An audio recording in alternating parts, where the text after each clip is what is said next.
गंधमार्दन पर्वतर कथा आम रामायण शुणीचे ए सेवक मध्य रामायण रु निजे पढ़ी ता सहित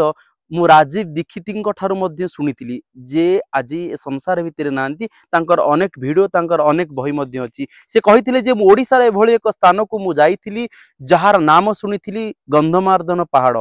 एवं से गंधमार्दन पहाड़ को मु जाइथिली सत एवं देखिछि अनेक औषधीय वृक्ष सी कही जे हजार हजार औषधि वृक्ष से पहाड़ रे अच्छी मु जानिबा को चाहिली जे सी एई जगह को आसीथिले एई जगह भितरे देकी से जाइथिले तेणु करी एठी गोटे गेट हेछि एवं एठी पहाड़ मध्य पहाच हेछि पहाच के जाउ नांती आपण माने देखि परथुवे किंतु ए जगह को मते आसिला परे मते उपलब्धि हला जे आमे गोटे देखिबा जे कोनोसी गछ देखिबो प्रतिटी गछ भितरे औषधीय गुण थाए किंतु ये एमिति एक पहाड़ एमिति एक स्थान जो स्थान रे प्रतिटी गछरे माने औषधीय